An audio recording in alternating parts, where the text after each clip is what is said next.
As an engineer and a hopeful future physician, I'm always trying to solve the unsolvable. As Walt Disney once said, it's kind of fun to do the impossible. And for those of you who know me, that's something I really strive to live by. But when I walk around on campus every single day, there's an impossible problem that I can't seem to be able to solve. And that problem is happiness. It evades us. It slips through our fingers like sand. And just on the surface, I can see amongst the student body that the pain and struggles that we go through literally drag us down, and it shows in our tired eyes. I started looking into people's eyes a few years ago, really looking to see what's going on behind the scenes, to try and understand their backstory and empathize with their story and see how I could potentially help out. But what motivated me to start doing that? I can tell you right now that if you had looked into my eyes a few years ago, you would see a fire that had gone out. But what motivates me to look into people's eyes now is the feeling that I had when people close to me looked into my eyes when my fire had gone out and told me that it would get better. They told me that there was still hope.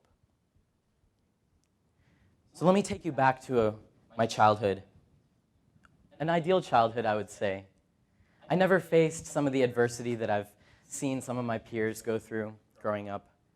And I was constantly surrounded by support from my family and friends who were so invested in helping me to achieve my dreams, no matter what it took.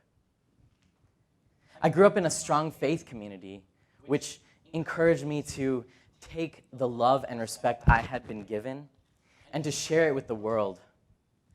And that propensity for service and that inner sense of duty for service that I had been gifted motivated my choice of future career as a physician. I knew that one day I wanted to change the world through the lives of my patients. I wanted to bring them the utmost care. And through every action, I wanted to help make a difference. And I knew that when I became a doctor, I would really be able to change the world on a huge scale. Although I was doing service starting today, or starting in my childhood. But all the service that I did, it was part of a pathway, it was part of a journey towards where I was going. I never really saw the impact or the importance of my service on others. And I knew that, or I felt that it was insignificant what I was doing right now. I felt that compared to the difference I'd be making in the future, the service I was doing right now was almost inconsequential. And although that wasn't the best mindset to have, that did motivate me to go out and achieve my dream of becoming a doctor. And so I shuttled towards that at 1,000,000 miles an hour, and I would stop at nothing to achieve it. And everything just seemed to fall into place. My high school journey, I got very involved. I got an associate's degree before I graduated high school. And then I came to Georgia Tech, one of the greatest institutes in the Southeast, in the nation. And everything seemed to be going just right, until it didn't. When I got to Georgia Tech, the sense of who I was and who I wanted to be trembled. I no longer knew what it was I wanted to do or who I was I wanted to be, because looking around at all of the amazing people I saw at Georgia Tech, I saw myself in all of them. I saw that they grew up in a life in which they excelled at whatever they did. And then they came here and they brought those skills, and it was so inspiring to be amongst like-minded peers. But as exciting as that was, it was also terrifying. It was terrifying because I would study all night for a test and not even sleep, give it my all, and go the next day to the test and still fail. I would apply for a job, I put myself out there, and really kill that interview and feel like I was the best person there for the job, and still not get it. All of us at Tech face rejection and failure. And although we're told to get up and keep going, sometimes it's just too hard. It brings down our sense of self-worth. I faced depression my first 2 years of college. It got to a point where some days I didn't want to go to class. The clubs I was involved in that brought me so much joy now overwhelmed me. I was burnt out, and I had lost my fire within. And as I entered this vortex of absolute despair some days, when I didn't even want to get up out of bed, I just wanted to sleep forever. I didn't know what to do. I really didn't. But fortunately, I was surrounded by people who were willing to support me. And so I reached out for support. I visited home often.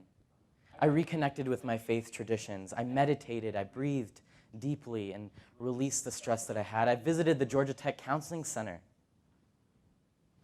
But most of all, I was so lucky to be surrounded by a small group of friends that were willing to sit down with me and listen to what I had to say. They were willing to look into my eyes and tell me that I believe in you, that you are worth it.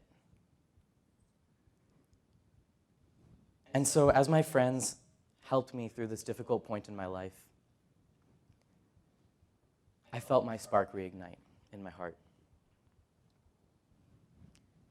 And as the fire started to grow, I realized more and more how much potential I really had. And this potential came from a sense of purpose. And this purpose was no longer to go out and be a doctor and change the world as a doctor. I realized that the reason why I wanted to be a doctor was to make a difference in the lives of the people that I cared about the most. But why did I have to wait 10 to 15 years to do that? Why do I have to wait till after medical school until I'm in the real world to make a difference in the lives of people? That just doesn't make any sense. I saw as my friends made a huge difference in my life just by sacrificing their time and energy to invest in my personal mental well-being. So I want you to do a little thought experiment with me. And this is part of an activity I took part in as part of the Safe Space training at Georgia Tech. So I want you all to imagine a 5-pointed star. And on that star, you're going to write the names of 5 people who you care about the most in your mind's eye. These are the people who you would tell your deepest, darkest secrets and the things you wouldn't share with anyone. So imagine the star, and imagine as you talk individually to these people and tell them what it is you have to tell them. And see as 2 of these people come to you with love and respect and gratitude for your sharing with them. See as they look into your eyes and tell you, thank you, I respect you, I'm happy for you, and I'm here for you. How does that feel? Think about it. Now imagine as the remaining 3 points of the star, 3 people don't understand what you're going through. They're confused, and they don't want to help you. They back away, and they fall away from your life. Imagine how that feels. And as you imagine that, rip off those points of the star and crumple them up and throw them away. How does that feel? You feel lost, anguish, grief. But I'm here to tell you it doesn't have to be that way. What if all 5 points remained on that star at the end of the activity? What if every single person you trusted in your life cared about you to the extent that you wished that you would care about others? This activity awakened in me an understanding that although I had said to my friends many, many times, I'm here for you whenever you need me, I wasn't really here for them, because it takes a lot of effort to be here for someone. And so that was tested within me when one of my friends went through a terrible breakup with intense grief and sadness to a point at which she did not want to live anymore. And she asked me for help. She reached out to me. And honestly, I was scared. I didn't know whether I could help her, and I was afraid I would do something wrong. I didn't even know whether I wanted to get involved in her situation. But I made a conscious decision to be a point on her star. I made a conscious decision to sit with her when she's at her lowest, and to talk her through and to listen to her, and to connect her with resources on campus, and to take her to the counseling center, and to help her to relight that fire within her heart. And after a month of this, I saw as the spark reignited within her. And that brought me so much happiness. It relighted in her to the point at which she could fan the flames herself. And then I encouraged her and helped her to grow. And so I want to encourage you all today that you too can be a point on someone's star. You too can make a difference in the lives of people, and you too can save lives here on campus right now. And making a difference in the lives of people is not something that you're going to do when you go and invent that new device, or when you go and get that job in that amazing corporation. No. Although there's many problems to solve in the world, there's an impossible problem right here on campus today. There's an impossible problem that has a possible solution. And this solution needs an army of warriors of love and respect to solve it. And look around. Here's our army. Here's a group of people who, with the right intention, can bring love and respect to those around you. And not all of you may have grown up with the support and love that I have grown up with, but that's okay, because we are one Georgia Tech, and we are one family, and we can work together to be points on each other's stars, to help each other to get through the darkest points in our lives. And so to illuminate each other's lives, I want you all to go through a little activity with me. I want you all to pull out your cell phones. I'm sure you all have them. So I want you to take a look at my cell phone right here, if you can see it. It's like a light gone out. And I want someone up here to help me to reignite my fire.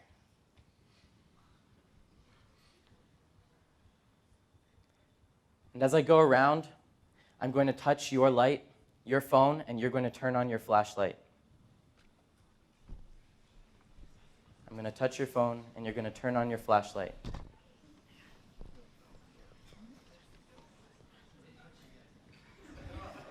And as I touch your phone, you'll turn around and touch the next person's phone, and you'll pass the light on.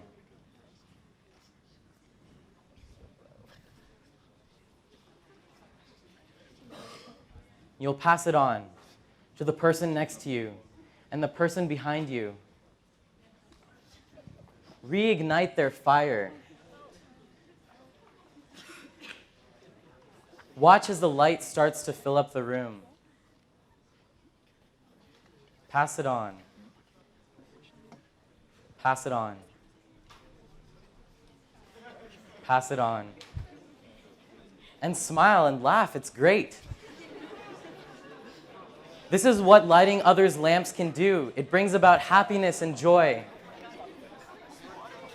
It turns the sadness and pain that drags us down into a movement of love and respect and hope. Pass it on and hold it up proudly. Hold up your lights proudly and light up the room. Look around. Rekindle each other's fire and ignite the wildfire of hope. Thank you.